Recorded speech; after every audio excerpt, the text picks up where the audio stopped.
নতুন যেই মন্ত্রী পরিষদে অনুমোদিত গুম প্রতিরোধ এবং প্রতিকার আইনের যে খসড়া সেটি নিয়ে এরই মধ্যে জামায়াত এবং জামায়াত জোটের বেশ কয়েকজন নেতারা অর্থাৎ এনসিপি থেকে শুরু করে অনেকেই বলছেন যে এই খসড়া আইনটি অনেকটা দায় মুক্তির আইন আসলে করতে যাচ্ছে সরকার। একটু বলবেন ডক্টর মোস্তফা ফয়সাল, দায় মুক্তির কথাটা আপনারা কোথায় বিবেচনা করে দেখছেন?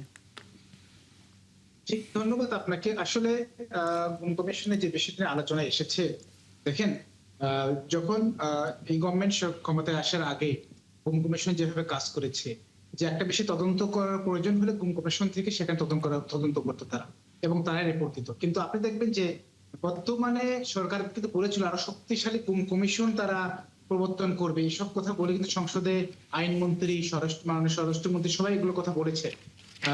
সদ্যবিদায়ী স্বরাষ্ট্রমন্ত্রী সবাই এসব কথা বলেছে। কিন্তু আমরা কিন্তু প্র্যাকটিক্যালি কি দেখলাম, গুম কমিশনের যে খসড়াটা এসেছে এখন পর্যন্ত আমরা মিডিয়াতে দেখলাম, সেখানে বলা হয়েছে যে যাদের বিরুদ্ধে গুমের অভিযোগ আসবে, সেটা ধরেন পুলিশ কিংবা অন্য কোনো ফোর্স হতে পারে, পুলিশ তাদের তদন্ত করবে। পুলিশ তদন্ত করবে কার বিরুদ্ধে? তাদের বিরুদ্ধে যাদের বিরুদ্ধে অভিযোগ উঠছে।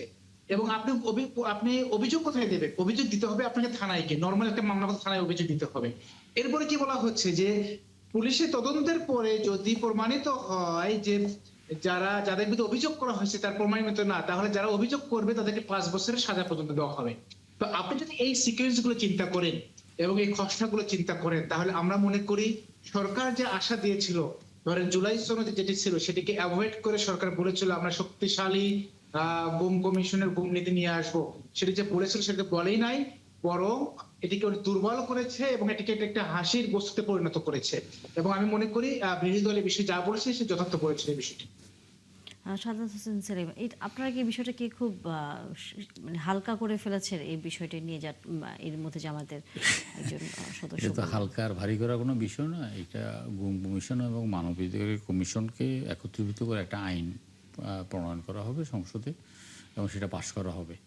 এখন যে গুমের ব্যাপারে তদন্ত, তো বাংলাদেশে আর কে তদন্ত করবে? কোনো সাংবাদিক তদন্ত করবে সেটা, না কোনো পেশাজীবী তদন্ত করবে, না কোনো আইনজীবী তদন্ত করবে? তদন্ত করার জন্য যে প্রতিষ্ঠানটা, সেটা তো আইন শৃঙ্খলা বাহিনী তো যে কোনো বিষয় নিয়ে তদন্ত করবে। তারাই তদন্ত করার দক্ষতা, সক্ষমতা ইত্যাদি বিবেচনা করলে আমরা তাদের কাছে যেতে হবে। অন্য কোনো প্রতিষ্ঠান যদি এটা দায়িত্ব পেত, তাইলেও তারা কিন্তু আইন শৃঙ্খলা বাহিনীর উপরে নির্ভর করতে হতো। যদি এই ব্যাপারে তাদের দক্ষতা আছে, এই ব্যাপারে তাদের ট্রেনিং আছে, সেই ক্ষেত্রে আর কি। আসলে আপনার বিগত 15 বছর যাবৎ শেখ হাসিনা যেভাবে স্বৈরাচারী মনোভাব নিয়ে দেশ পরিচালনা করেছে, যেভাবে গুম খুন করেছে, এটা একটা বিচ্ছিন্ন, মানে শেখ হাসিনা কেন্দ্রিক একটা ঘটনা। পৃথিবীর ইতিহাসে ধরনের ঘটনা খুব কমই ঘটে। মানে এতটা নিষ্ঠুর, এতটা পৈশাসিক কোনো শাসক হতে পারে সেটা শেখ হাসিনা না হলে। আর শেখ হাসিনা তো মানসিকভাবে ভারসাম্যহীন একটা নারী, একদম একেবারেই সাইকোপ্যাথ একটা নারী। তার উপর মানে এই মুহূর্তে তার দল বল যারা আছে তারা সবাই এই রোগে আক্রান্ত। তো আমরা ভবিষ্যতে কোনো সরকার আবার গুম করবে অথবা ইয়ে করবে, এটা আমরা আসলে এটা মনে করি না। অতীতে 50 বছরের ইতিহাসে খুব কমই দেখেন আপনি, শুধু শেখ হাসিনার শাসন আমলটাই আপনি দেখেন, সেখানে আপনার গুম খুন করা শুরু করেছে তার ক্ষমতায় থাকার জন্য। ক্ষমতায় থাকার জন্য, ক্ষমতাকে বিলম্বিত করার জন্য তিনি নির্বাচনটাকে ধ্বংস করে দিয়েছেন, নির্বাচনী ব্যবস্থাকে ধ্বংস করে দিয়েছেন, প্রতিবাদটাকে ধ্বংস করে দিয়েছেন, সমস্ত মিডিয়াকে কুৎসিত করেছেন, সমস্ত বিজনেসম্যানদেরকে তার পক্ষে টেনেছেন, সংস্কৃতি কর্মীদেরকে তার পক্ষে এনেছেন। সর্বব্যাপী তার কি অ্যাবসোলিউট পাওয়ার, এই অ্যাবসোলিউট পাওয়ার পাওয়ার জন্য যা যা করা দরকার তাই করেছেন, দেশটাকে ধ্বংস করেছেন। এখন এখানে আমরা আসলে যে গুম কমিশন তো গত পার্লামেন্টে আমাদের মধ্যে আলোচনা হয়েছে যে এই দুটো আইনকে ওভারল্যাপিং করে একটা আইনে পরিণত করা হবে। এখন এখানে আপত্তির জায়গাটা যেটা, সেটা সংসদে যখন আইনটা উপস্থাপন হবে, সেখানে যারা সংসদ সদস্য আছেন তারা জোরালো কণ্ঠে বক্তব্য রাখতে পারেন। বক্তব্য রাখলে আমরা সেখানে দেখব যে কোথায় কোথায় সব ইয়ে আছে।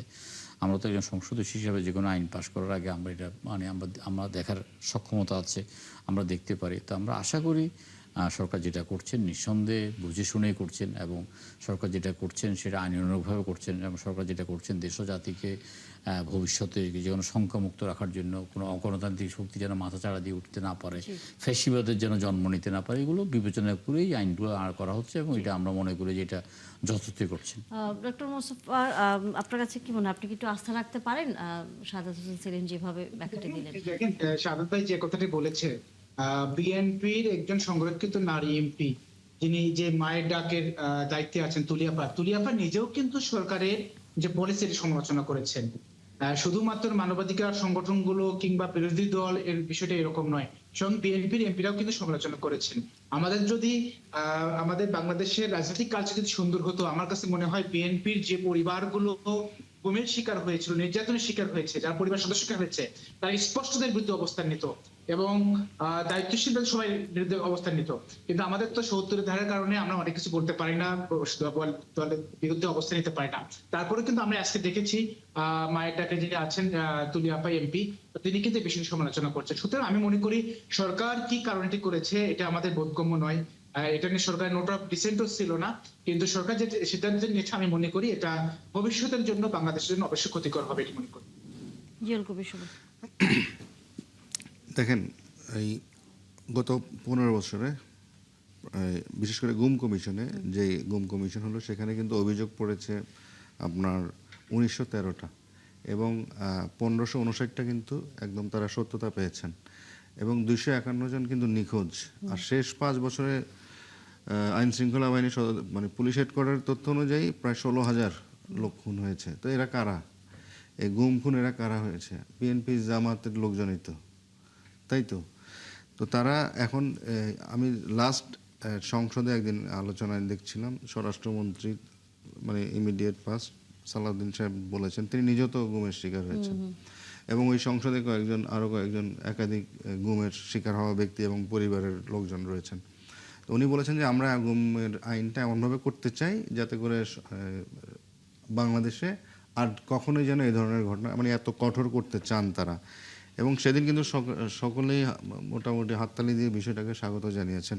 তো আমি আশা করব যে আসলে বাস্তবতা উপলব্ধি করে বা ভবিষ্যতে যাতে এই ধরনের ঘটনা না ঘটে সেজন্য দৃষ্টান্তমূলক এবং সর্বোচ্চ রকমের বিধান রেখে গুম আইন পাশ করায়। কারণ এখানে একটা বিষয় তো সত্য, গুম কারা করেছে?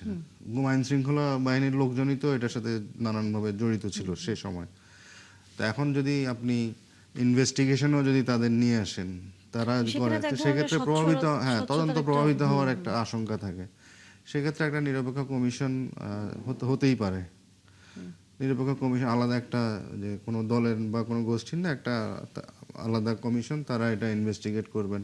যেভাবে গুম কমিশন হয়েছে, যেভাবে অন্যান্য কমিশনগুলো হয়েছে, সেখানে তারা একটা প্রস্তাবনা দিয়েছেন। তো সেরকম একটা কমিশনের মাধ্যমে যদি এই বিষয়গুলো যাচাই বাছাই করা হয়, তাহলে সেটা আমার মনে হয় আরো বেশি সরকার বিরোধী দল এটা অ্যাপ্রিশিয়েট করবে।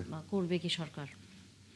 না, সরকার তো গতবারই আপনার যে গুম কমিশন মানবাধিকার কমিশনকে ওভারল্যাপিং করে একটা আইনে রূপান্তরিত করে একটাই করবেন সেটা বলেছেন এবং তো ইতিমধ্যেই সেটা মন্ত্রিসভা পাশ করেছেন। আমরা সংসদে উপস্থাপন হলে দেখব জিনিসটা যে কতটা আরো কার্যকর করা যায় এবং কতটা আরো মানে সবার কাছে গ্রহণযোগ্য করা যায়, এই ব্যাপারে আমাদের একটা মানে দৃষ্টিভঙ্গি থাকবে ইনশাআল্লাহ।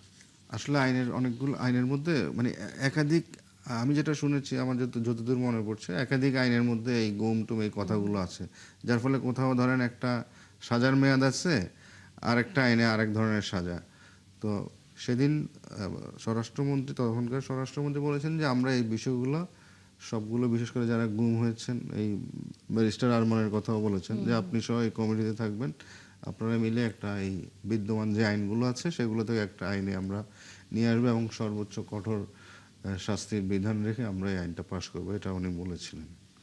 আমরা আসলে চাই সেই বিধানটি এবং একই সাথে সংসদে আসলে পাশ হয়ে সবার জন্যই যেন সেটি কার্যকর হয় এবং সত্যিকার অর্থেই যারা অপরাধী তারা যেন আইনের মানুষ হলেও যেন আসলে আইনের আওতায় আসতে পারেন সেই প্রত্যাশা রাখতে চাই।